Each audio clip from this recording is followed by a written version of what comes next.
Este programa es una presentación de...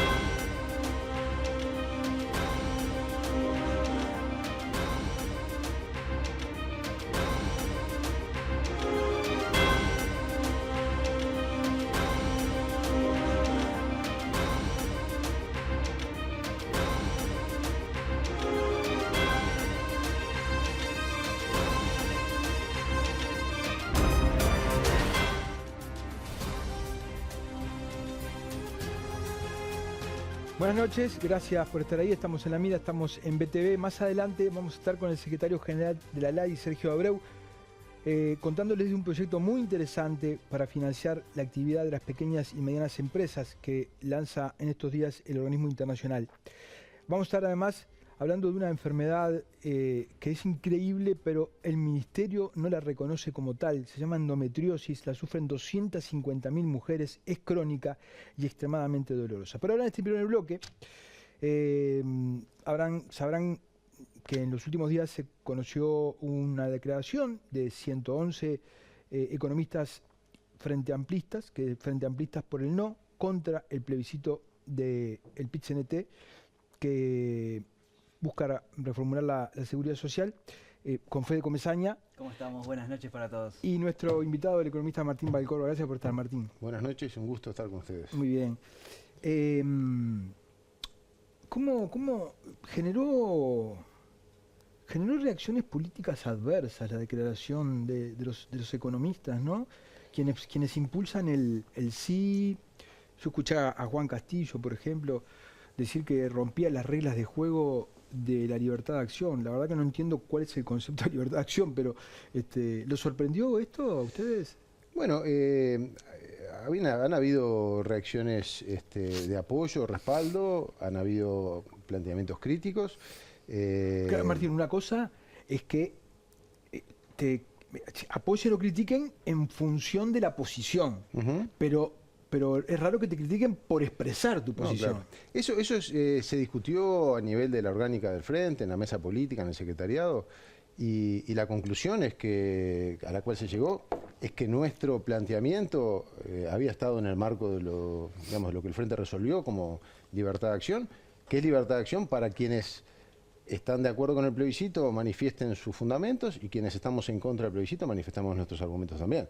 Siempre manteniendo, y eso ha sido una preocupación central en el caso nuestro, un tono respetuoso, porque en definitiva de lo que se trata es de aportar argumentos de por qué entendemos nosotros que, a pesar de que la reforma del gobierno es mala, que el sistema de seguridad social tiene un conjunto de problemas, este plebiscito no es la solución, no resuelve los problemas que tiene el sistema de seguridad social, no logra los objetivos que se plantea y genera efectos que son regresivos, que son injustos, además de otro conjunto de problemas económicos. Ya hablaremos de eso. Pero sí, básicamente, sí. es decir, la síntesis es, más allá de que hubo planteos que entendieron que esto iba más allá de lo que el Frente había resuelto, lo que el Frente consideró es que se enmarcaba dentro de la libertad de acción y había un llamado a mantener un debate en buenos tonos, en buen tono, con argumentos, para que en definitiva la ciudadanía resuelva, que es de lo que se trata, ¿no? Es decir, dar las dos campanas y que en base a eso después cada uno tome su decisión. Está bien.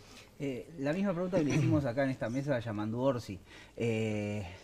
Desde la posición favorable al plebiscito señalan, y en varias oportunidades, que les extraña que el Frente Amplio no los apoye porque entienden que lo que manifiesta el plebiscito, lo que impulsa el plebiscito, va en línea con los lineamientos o las bases programáticas del Frente Amplio. ¿Ustedes entienden que eso no es así? Bueno, en algunos casos hay objetivos que se plantea los impulsores del plebiscito que están en línea con lo que son las bases definidas por el Frente y que nosotros compartimos, pero que entendemos que este no es el camino para lograrlos y que en algunos casos genera efectos contrarios, pero que en todos los casos no es el camino una reforma constitucional, pero en algunos casos la preocupación, el objetivo es compartido En otros casos, nosotros entendemos que la iniciativa se aparta de lo que son las bases programáticas, en particular en lo que tiene que ver con el ahorro individual. Porque allí el Frente tomó una definición de que el sistema de seguridad social se debe estructurar sobre la base de 3 pilares, ¿no? Un pilar básico, solidario, no contributivo, que le asegure un piso mínimo digno a todos los jubilados y pensionistas. Un segundo pilar de reparto, de solidaridad intergeneracional, que es el que hoy administra el BPS, y un tercer pilar de ahorro, no lucrativo, que después podemos entrar en detalle de qué implica lo no lucrativo, pero claramente hay una definición de que el sistema de seguridad social se tiene que estructurar incluyendo un pilar de ahorro. Ahora, y allí la papeleta va en un camino diferente, sí, porque en ese aspecto, no se trata de eliminar las AFAPs, lo que hace la papeleta, lo que hace el plebiscito, es ir mucho más allá de eso y es prohibir el ahorro con fines jubilatorios, sí, con fines previsionales. Si uno no supiera quién propone el plebiscito y solamente se hablara de las consecuencias, riesgo de que haya que poner más impuestos, riesgo de que no haya recursos para trasladar hacia los sectores más frágiles de la sociedad, riesgo de que el salario mínimo se congele, no parecen principios progresistas. Bueno, yo lo que creo es que en los objetivos hay una preocupación, digamos, que va en la dirección de, digamos, una visión progresista y de izquierda. ¿Pero el fin justifica estos medios? No, los objetivos. Lo que pasa es que los resultados que se generan, exacto, en muchos casos no se condicen con ese objetivo. Y bueno. Y ahí a veces hay problemas de cómo está concebida la papeleta, y en otros casos hay problemas hasta de redacción. Sí, que hay sí. Efectos no buscados, pero que... ¿Por qué? Bueno, porque quedó mal redactado. El caso típico es la equiparación de las pasividades mínimas con el salario mínimo nacional. Allí lo que dice, en definitiva, genera efectos que son inequitativos, injustos. A mí me llama la atención que, pero siendo no tan es lo clara buscado, la ¿no? papeleta que dice que es por jubilación y no por prestación, por cantidad de personas. O sea, una cosa es, si tenés 2 jubilaciones o 2 pasividades, las 2 deberían equipararse al salario mínimo. Bueno, los impulsores dicen que no. Claro, ese es un efecto no deseado. La papeleta, en nuestra opinión, es muy clara. De hecho, digamos, la podemos leer, ¿no? Pero, digamos, no deja lugar a 2 interpretaciones, y lo que dice es... ¿Cómo lees esa letra? No, te envidio. Ninguna jubilación ni pensión podrán ser menores al valor del salario mínimo nacional. No hay 2 interpretaciones. Es ninguna jubilación ni ninguna pensión. Entonces, ¿qué es lo que sucede? Esa disposición así redactada, que no es lo que se buscaba, genera efectos que son contrarios a los que se perseguían. ¿Por qué? Porque, pongamos un ejemplo, un jubilado profesional que tiene una jubilación de 100.000 pesos y que, además de ser profesional y aportar a la caja profesional, dio clases en la universidad unas poquitas horas y por lo tanto aportó muy poco y se jubiló con el mínimo del BPS y tiene una jubilación mínima en el BPS, se va a ver beneficiado porque esa jubilación va a tener que equipararse al salario mínimo nacional, por más que tenga otros ingresos, exacto, por ejemplo, de 100.000 pesos. Sí. Sin embargo, un jubilado que tiene una única jubilación del BPS y que gana 25.000 pesos o 23.000 pesos, no le corresponde no nada. va a tener ningún beneficio. Entonces, claramente se genera una injusticia, se genera una inequidad. En nuestra opinión, y lo hemos conversado con muchos constitucionalistas, la idea de que esto se puede interpretar a través de una ley no resiste ningún análisis. No se puede, porque después que está metido en la Constitución no lo podés modificar. Claro, porque además el texto es muy claro. Si fuera un texto que generara dudas, claro. Uno puede decir, bueno, es necesaria una ley que interprete lo que Mm. prevé la Constitución. Pero en este caso... Sería no hay cambiarlo, duda. literalmente. Es cambiarlo, es burlar lo que en definitiva votó, si en caso que se aprobara, Sí, lo que votó la gente, Sí. y eso cualquier persona que se sienta perjudicada, por ejemplo, ese caso de un jubilado que tiene una jubilación de la caja profesional de 100.000 pesos y una mínima del BPS, si le dice, no es por pasividad, no es por prestación, son los ingresos globales y a vos no te toca, bueno, va a decir, va a recurrir a la Suprema claro, Corte y lo va a de Justicia, reclamar. va a reclamar y le van a dar la razón. Total. ¿no? Entonces, allí hay un tema que, de vuelta, es decir, el problema es el objetivo, no, el problema es que tal como está la papeleta, lo que genera son efectos contrarios, efectos bueno, pero no injustos solamente y eso, regresivos. no solamente eso, eso es como un ejemplo. Ese es uno. Ahora, Martín, vos decías que hay problemas de redacción, hay problemas también de diseños de la política pública, en definitiva, que se quiere implementar. pero también hay cuestiones ideológicas ahí metidas, ¿no? En el sentido de hay una lucha en contra del ahorro individual que viene ya de larga data, impulsada por el PIT-CNT y algunos sectores dentro del frente, que se plasma, digamos, en este proyecto. Pero eso es una concepción que ya tiene su tiempo y parte de una base ideológica. Claro, ahí hay un cuestionamiento, si se quiere, al diseño del sistema, pero que no es el que surge de esta reforma del año pasado del gobierno, ¿no? Es el diseño que tiene el sistema desde el año 96. Pero que hay una confusión grande, que mucha gente piensa que esta reforma va contra la última modificación que este gobierno hizo, y en realidad no, va contra la reforma del 96. Modifica el sistema tal como funciona del año 96. Y ahí es donde el Frente tiene una definición. Dice, es necesario un pilar de ahorro individual.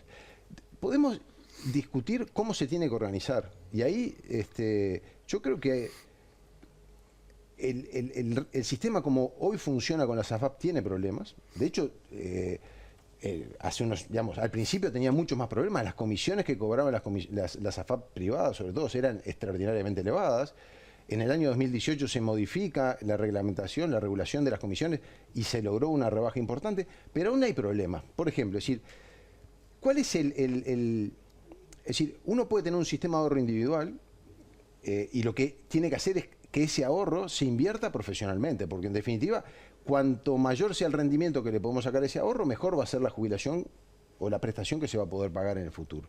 Entonces, la administración profesional de ese portafolio es fundamental. Ahora, ¿tiene sentido que las AFAPs gasten plata, que en definitiva es plata de los trabajadores, en políticas comerciales, en agentes de venta que tratan de conseguir nuevos afiliados, que tratan de que uno que está en una FAP se traspase de una FAP a otra? Todo eso son recursos que el sistema malgasta. Entonces, cuando nosotros decimos hay que defender el ahorro individual como un pilar del sistema jubilatorio, eso no quiere decir que el sistema tal cual funciona hoy no haya que cambiarlo. Y es parte de lo que plantea el Frente Por eso que como base para el diálogo. Nos vamos a ir a una tanda, pero antes de irnos a una tanda, si te tuvieras que dirigir a la gente que no maneja términos técnicos, ¿verdad? A la gente común y corriente, ¿por qué le dirías que no debería votar esto? Bueno, básicamente porque genera efectos injustos, genera inequidades y no resuelve los problemas. Para poner un ejemplo concreto, que es el de la edad, que yo creo que es de las cosas más sentidas, porque las encuestas, por ejemplo, te muestran que respecto a las AFAPs, la población no tiene una visión tan negativa. Lo seductor es jubilarse con 60 y 30. El tema de la edad y el tema del valor de las pasividades mínimas son como los temas centrales. Y el tema de la edad, ¿no? Es decir, nosotros, ¿qué es lo que decimos? Efectivamente, la reforma del gobierno generó un problema. ¿Por qué? Bueno, porque al aumentar, al barrer la edad a 65 años, lleva a que mucha gente no pueda llegar trabajando a esa edad. Porque el trabajo que hace es muy intenso físicamente y no puede llegar trabajando a los 65, o porque producto del cambio en el mercado de trabajo, los cambios tecnológicos, muchas veces las empresas sustituyen trabajadores mayores por trabajadores jóvenes, que son los que mejor se adaptan al nuevo sistema. Pero como contrapartida también se señala que jubilarse a los 60 con 30 de trabajo solo beneficia a quienes tienen salarios altos. Por eso, entonces, decir, jubilarse a los 65 genera problemas. Aumentar al barrer al 65. Y a los 60 también. Ahora, bajar la edad de jubilación a los 60 al barrer, como está planteado por el plebiscito, en definitiva, ¿a quién beneficia? Esencialmente beneficia a los trabajadores de ingresos medios y altos. ¿Por qué? Porque hay estudios que son bastante claros que te dicen, con la reforma de gobierno, pero inclusive antes de la reforma de gobierno, con el sistema anterior a esta reforma del año pasado, la mitad de los trabajadores no se podían jubilar a los 60 años porque no tenían 30 años de aporte. Claro. ¿Y quiénes son los que no se pueden jubilar? Los trabajadores de menores ingresos, los más vulnerables, en particular las mujeres. Entonces, uno puede decir, bueno, ¿por qué hasta ahora eso no se atacó? Pueden decir, bueno, el Frente ahora plantea que ese es un problema, ¿por qué no lo tocó antes? ¿Y qué es lo que sucede? Es que hasta ahora ese problema de cobertura, de la posibilidad de acceder a la jubilación, estaba de alguna manera disimulado o mitigado porque se admitían para todos los trabajos anteriores al 96, cuando no existía historia laboral, la declaración de trabajos en base a testigos y otros mecanismos de prueba. Y por lo tanto, la gente terminaba configurando los 30 años de aporte y se podía jubilar. Ahora, ¿qué es lo que pasa? Cuando la historia laboral sea lo que domina toda nuestra vida laboral, ya o tengo los aportes registrados en la historia laboral o no los tengo. No se admite otro mecanismo de prueba. Entonces, sería el futuro, un camino que haga diferenciales distintos tipos de jubilaciones. Entonces, en el futuro, ese es un problema real. La mitad de los trabajadores no se va a poder jubilar a los 60.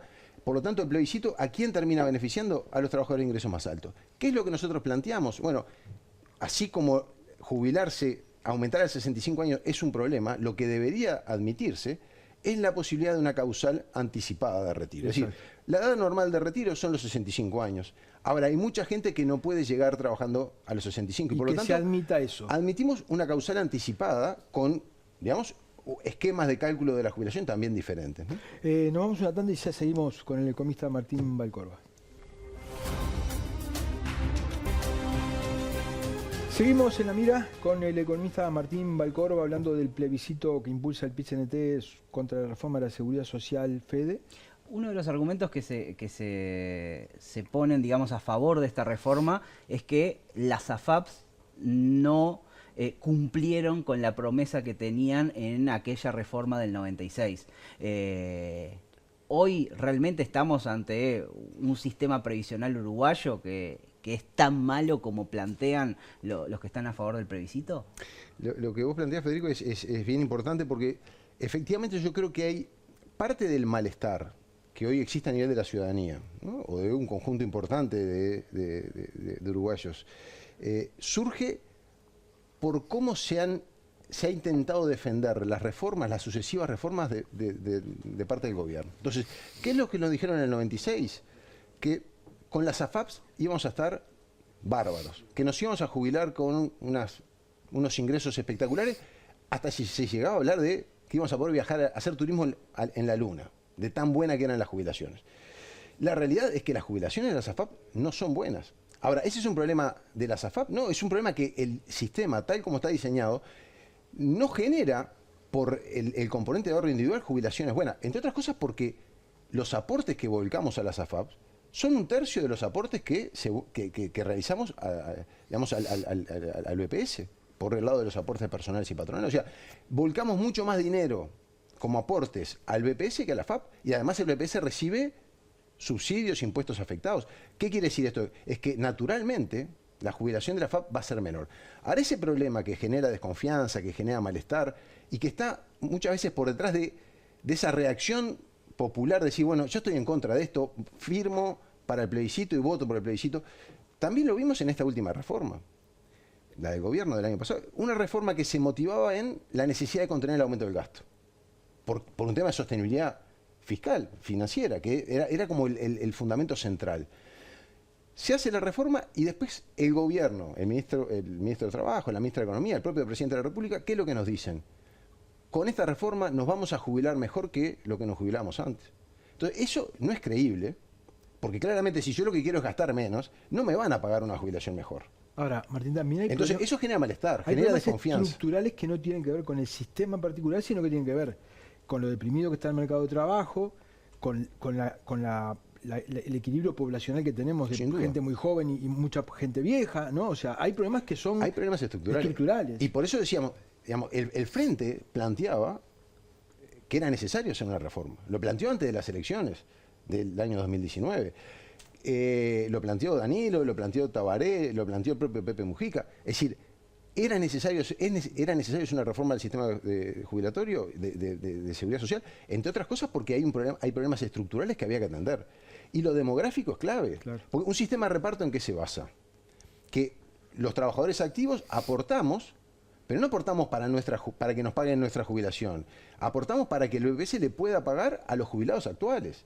Con la promesa de que cuando nosotros nos jubilemos, los trabajadores del futuro van a aportar para pagarnos nuestra jubilación. Ahora, ¿qué es lo que pasa? Si cada vez somos menos jóvenes, hay menos jóvenes en el país, cada vez los adultos mayores viven más tiempo, ¿qué es lo que sucede? No, perdón, y te agrego que los jóvenes, que aparte de ser menores, hay un 60% que no terminan el secundario, con lo cual van a tener empleos de baja calidad, por tanto de bajos ingresos, por tanto de bajo aporte.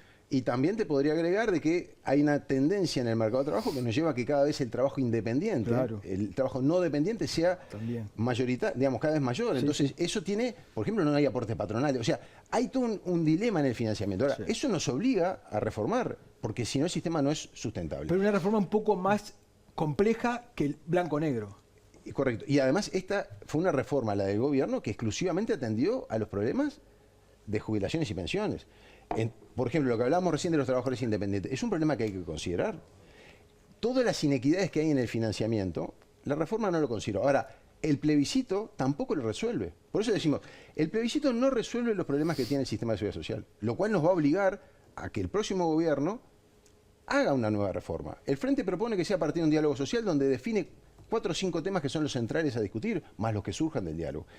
Pero es fundamental que vamos a tener que hacer una reforma. Y el plebiscito no nos resuelve eso. Y es más, no resuelve los problemas y nos genera problemas nuevos. Y nos impide hacer una reforma con un diálogo social. Nos condiciona, Pero porque hay un montón de cosas que quedan en la ¿Queda en la Constitución Constitución? y no se pueden mover.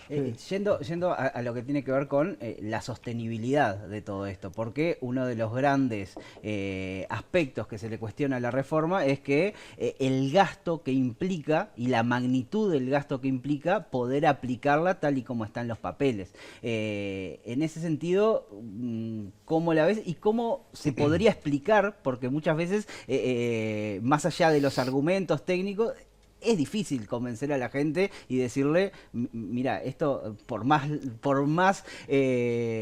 lindo que suene, por más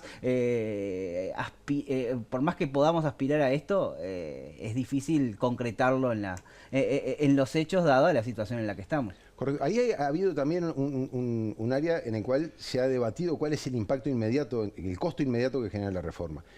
Y que tiene que ver con la discusión que dábamos al principio sobre cómo se interpreta la equiparación de las pasividades mínimas al salario mínimo nacional. Los promotores del plebiscito dicen, no, como no es por pasividad, no es por jubilación y pensión, sino es por persona, el costo es mucho más bajo. Claro. Pero como vimos, eso no es lo que dice la papeleta. La papeleta dice que es por cada jubilación y cada pensión. Entonces, allí no hay discusión. Cuando esa es la interpretación, que es lo que surge del texto de la papeleta, el costo inmediato de la reforma va a 1.500 millones de dólares, que incluye los costos en el BPS, más los costos en la caja militar y policial, de equiparar a las mínimas, más otros costos inmediatos que genera el Y sistema. además convierte el salario en una herramienta para no aumentar el déficit. Porque si yo aumento el salario mínimo, se me va todo para arriba. Entonces es posible que el salario mínimo se congele. Que esa es una historia que ya la conocemos, además. Entre el 85 y el 2004, el salario mínimo nacional cayó 65% en términos reales. ¿Y por qué cayó tanto? Porque muchas prestaciones de la seguridad social estaban atadas al salario mínimo nacional. Indexadas a eso. ¿Qué hacían los gobiernos de la época? Es, mantengo controlado el salario mínimo, no lo aumento, ¿para qué? Para contener el gasto previsional. A partir del 2004 se crea la BPC, la Base de Prestaciones y Contribuciones, que independiza la seguridad social del salario mínimo. Y a partir del 2005, en parte también porque asumió el gobierno Frente Amplio con una voluntad política expresa de aumentar el salario mínimo aumentó muchísimo. También aumentaron las pasividades mínimas.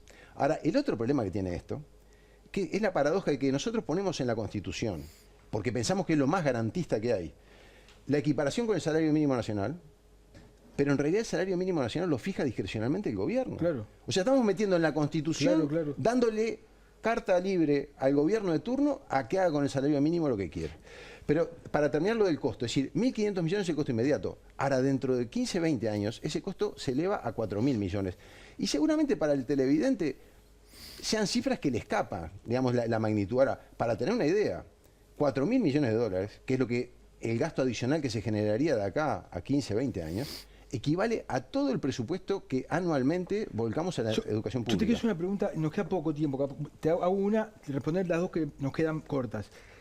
Los impulsores del sí dicen que cuando los que se oponen a la reforma hablan de que el IVA se tendría que ir a no sé cuánto y que va a haber que aumentar impuestos, que son poco creativos y que es una idea muy neoliberal plantear eso, ¿por qué no plantean financiarlo con un aporte con impuestos al agro y con impuestos a los empresarios? ¿Es posible eso? Claro. Uno de los problemas que tiene el plebiscito es que alienta la ilusión de que siempre va a existir un impuesto que lo va a pagar otro y que va a poder financiar todo el gasto. Y eso no es así, porque decir, el gran capital, uno puede decir, yo lo quiero grabar o no lo quiero grabar, o lo quiero grabar más, por un tema de equidad. Sí. No porque me vaya a resolver los problemas de financiamiento. Porque aunque lo grabes no te resuelve. Para tener una idea, es decir, si quisiéramos financiar ese gasto incremental de los 4.000 millones de dólares que hablábamos recién, solo aumentando el impuesto a la renta de las empresas, de todas las empresas, sí, incluyendo las medianas, no solo las grandes, tendríamos que duplicar el impuesto a la renta. Si quisiéramos financiarlo con aportes patronales, tendríamos que cuadruplicar los aportes patronales. Es decir, se te cae el empleo. Simplemente para darle magnitud al gasto que está involucrado. Entonces, y muchas veces se dice, bueno, no podemos contraponer infancia con vejez. Yo estoy de acuerdo, no hay que contraponerlo. Ahora, hay una realidad, y es, si yo estoy obligado a volcar al funcionamiento de las jubilaciones y pensiones un montón de plata, esa plata que la destiné para ese fin, no la voy a tener para otras cosas. Además, no se trata de contraponer. Que además los mayores de 65 son 10 veces menos pobres, más ricos o menos pobres que los menores. La última pregunta. Todo esto genera divisiones dentro del Frente Amplio en cuanto a las posturas, ¿no? Uno escucha y limitándonos al terreno económico, escucha a los economistas, digamos, del centro del Frente, escucha a los economistas de más hacia la izquierda que están a favor del plebiscito, y lo primero que le viene a uno a la cabeza es que la brecha que hay es mucho más grande entre los economistas de centro y de izquierda que entre los economistas de centro y los que están hoy en el gobierno. En el sentido de, hay matices con los economistas que están hoy en el gobierno, pero parece que hablan el mismo idioma. Ahora, cuando uno escucha los economistas que están a favor y en contra dentro del frente de este proyecto, parece que hablen idiomas diferentes, incluso negando unos las escuelas o los libros del otro. A mí no me gusta ese posicionamiento de economistas de centro y economistas de izquierda dentro del frente. Yo creo que los argumentos que nosotros ponemos arriba de la mesa en contra del plebiscito son argumentos de izquierda. Porque los efectos que generan no son los efectos, no los objetivos, sino los efectos reales que se generan, no son los efectos que desde la izquierda uno estaría buscando. Entonces, no me ubico en el centro. Es cierto que tenemos en este tema en particular visiones diferentes, con un conjunto de compañeros que yo respeto y quiero mucho, y en este punto en particular tenemos visiones diferentes. Ahora, eso no más cerca a la visión del gobierno, porque hay un tema que es mucho más de fondo. Yo escucho a la ministra Arbeleche, por ejemplo, que fue al Parlamento ahora a hablar de la rendición de cuentas, a presentarnos, a hacer el balance de los resultados económicos de la gestión de este gobierno, y no escuché una sola mención ni a la pobreza, ni a la desigualdad, ni a los problemas de la gente que vive en situación de calle, ni a los problemas de la infancia. Es todo maravillas, es todo un balance precioso. Entonces, desde una perspectiva de izquierda, la preocupación por la igualdad, por la equidad, por combatir la pobreza, tiene que ser una preocupación central de la política económica. Nosotros no concebimos la política económica como una cosa aislada de la política social, sino que son, como lo insistió tantas veces Danilo, dos elementos que tienen que estar integrados y que forman parte de una visión en conjunto. Entonces, nuestra visión económica global difiere del encare económico que realiza el gobierno. En este tema puntual, sí, tenemos una visión en cuanto a los efectos que en muchos casos podemos coincidir, pero no coincidimos, por ejemplo, con la evaluación de la reforma que hizo el gobierno, que nosotros entendemos que fue una mala reforma en un montón de aspectos. Tampoco decir, mejoró en algunas cosas, avanzó el hecho de tener un sistema previsional común es un avance, focalizar mejor los subsidios es un avance. Ahora, más allá de esos avances, tiene un montón de problemas y de cosas negativas la reforma.